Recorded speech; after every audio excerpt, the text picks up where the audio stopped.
So I've been doing some work off camera, trading with villages, and look what I got. I got a 68 emerald trade for a Bane of Arthropod 5. Like, I would never buy this. But whatever. We finally got our librarian with 68 emeralds.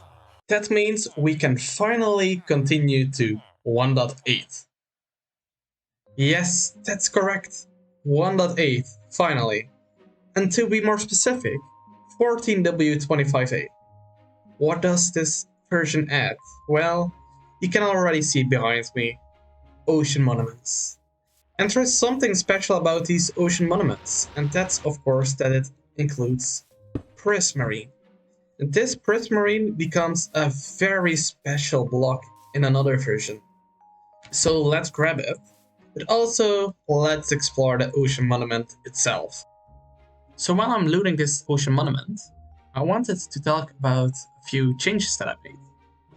I made some changes to the audio, and you maybe can hear it. I use voice meter now. I used EQ or whatever that is, and tweaked some filters in OBS. And besides that, I have tweaked some settings for the video quality. Both in OBS as using a new video editing software, which works way smoother and hopefully will get me putting out these videos way faster. So one might ask, Quentin, where do we need this ugly block for? Like, it looks horrible. Well, let me show you.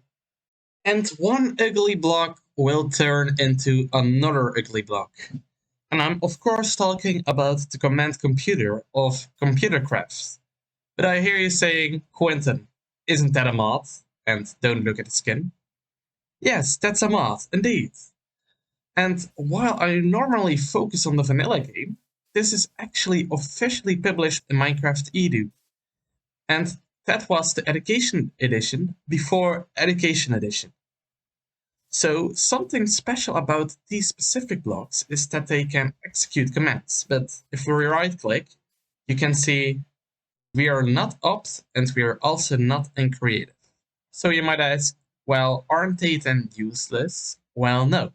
There are some workarounds to still use them. So let's craft ourselves a normal computer. We do that like this. A normal computer. So we place it next to this one. And then we will actually get into a terminal. So if I would type edit boot, I can make here my own function. And in this case, I want to actually turn on the computer next to me.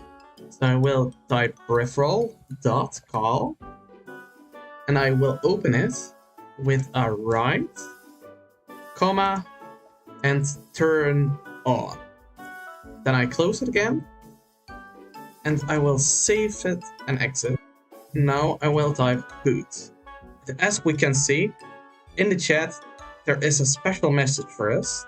And that's actually because I enabled a resource pack. This one is made by Kitty. And what this actually does is execute commands. So let's say we want to run a different command. We will unpack the resource pack and we will go to this file.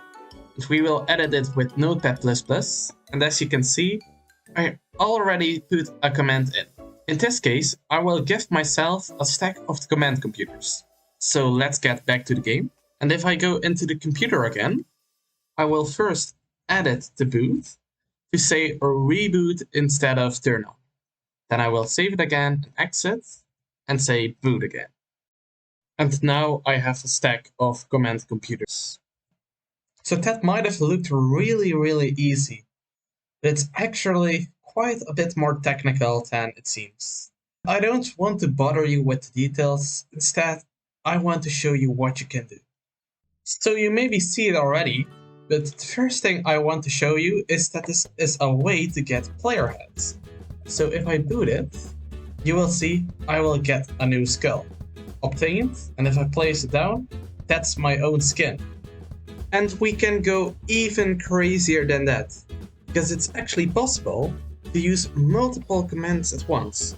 So if we type boot in here, we will see that I forgot. So this time it should work. And yes, as we can see, we are getting 9 different player heads. Besides player heads, you can also get illegal blocks using this. And I will show off a few. First of all, we have still standing water and lava, and even fire. And this will actually stay like this until these blocks are updated. So the fire will probably go out soon. Something interesting you can do with fire is actually craft chainmail armor using fire. Yes, that's insane. Something that's also insane are these blocks. The double stone slab, which normally isn't obtainable. The lit furnace, it will stay lit forever because it's hot. The portal block, and this is actually the nether portal, which we didn't have yet. And the end portal, which we already did. And it's even possible to get some items which you shouldn't be able to get. For example, a potion with all the effects, or a spawn egg, which actually doesn't spawn anything, or written books that's written by no one and has no data inside. But hey, we can go even further. Yes, in my inventory I have a bunch of different command blocks, which actually have commands in them. For example, I can view the scene, I can change the time of day, I can clear the weather, I can change some of the game rules, and even more special. And I'm keeping this for the future. So if you made it to this point of the video, a huge thank you. And before we are ending this video, I want to show you one thing. If we go to the crafting table, we can actually craft something called a disk drive. So Quentin, what's so special about this disk drive? Well, it's not just a disk drive. This is going to become a variable. So I'm going to fix corruptions in my world that happened with the making of this video, and I'll see you next time.